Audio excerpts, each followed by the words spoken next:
you how to add shading to forms using these 3 different types of value. So for the bottom, what you're going to do is start with pencil. You can certainly use a ruler. We're not going to get too specific, but what I like to do is line my ruler up at the bottom and just do the width of the ruler and create 3 different columns. I'm using pen here so it shows up a little bit better so you can see what I'm doing. Okay, so we're going to have stippling at the top, hatching in the middle, cross hatching at the bottom. But we want to break these up into 5 different little squares so we can go from light to dark when we do our value scale. So I'm just going to kind of estimate here to split these boxes up somewhat evenly. And I'm going to label at the top light to dark. And this top box, stippling, which is basically just a bunch of dots. And the more dots you have, the darker it gets. Hatching, which is diagonal lines. Again, the more lines you add, the closer they get together, the darker it gets. And then cross hatching. Cross hatching is just basically an extension of hatching. However, you're going to do hatching in one direction and then hatching in the other direction over top, which gives it kind of like a checkerboard look to it. And then again, the more lines you add, the darker it gets. So at the top here, for stippling, this is when you can actually start using your pen and ink. If you don't feel comfortable using pen and ink right away and you want to do this all in pencil, you certainly can, and then go over it later with pen, just because you can't erase pen and you can erase pencil if you end up messing up. So we're going to go and talk about our pen and ink, and this is old school where you actually have to dip your pen into the ink.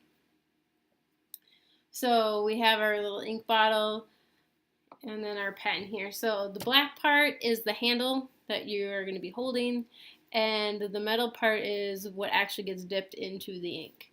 So that's the tip of your pen.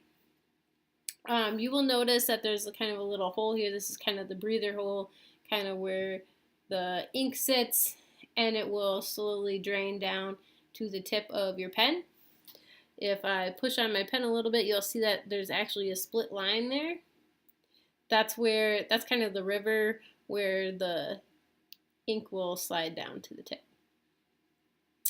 If your pen doesn't work, it's not working, you dipped it, you're trying both different directions, because you'll notice that it's actually curved. This is called the ditch, that middle part here.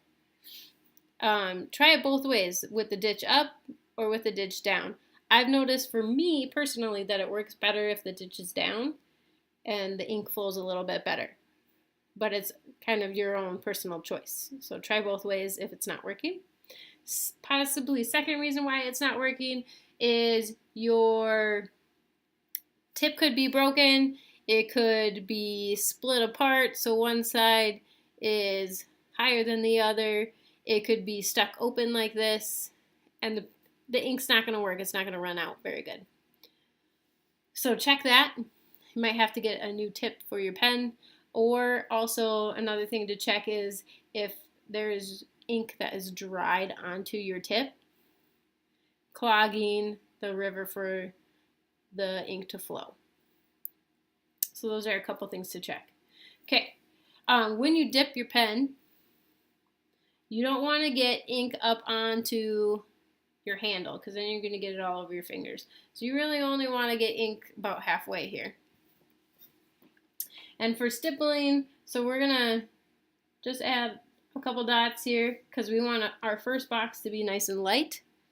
And then your second box, add a few more dots to create the illusion of it getting darker. Third box, even more dots closer together. I'm not going to do the whole box here because it takes a little while. But you will start to notice, and especially with my lighting here, that it's pretty light in this one. You start to see all the different dots in there, and then definitely start to see all the dots in this one. And basically what you're going to end up doing is creating dots closer and closer together. And you're going to fill the whole box. I'm not going to fill the whole box because I don't want to take all that time up. And your last box, what will end up happening is your dots will be so close together, they almost like kind of might be on top of each other on some of them, but it's going to be really dark, like this corner here, the entire box. You will notice that once your pen stops working, that you're going to have to dip it again. For hatching, so whenever you draw lines with an ink pen, what you're going to want to do is pull towards yourself or at a diagonal or sideways from the tip of your pen. You don't want to ever go away from yourself. So in this direction here. What will happen is if you go this direction, you are going to possibly gouge into your paper, and then the tip of your pen is going to be clogged with paper. So you don't want to go away from yourself. You always want to go towards yourself. So I'm going to go towards my hand here. Add a couple lines because our first box is the lightest. Second box we want it to be a little darker, so we're going to add a couple more lines. Third box, I got to dip my pen here again, add more ink. Third box, we're adding more and more lines, getting closer and closer together, showing that it gets darker and darker. Also, you don't want to push very hard on your pen, because what will happen is if you push too hard, it'll split open, and then your ink doesn't flow. So you're not pushing very hard. Plus, you don't want to break the tip of your pen. You're just dragging it across your paper. So you'll see that it's getting darker and darker. And again, your last box will be very close, maybe some even touching, that they're so close that it's going to get really dark. All right, so for cross hatching, so again, it's just like hatching, however, there's one extra step to it, and it's going the other direction. Okay, adding more lines to show darker.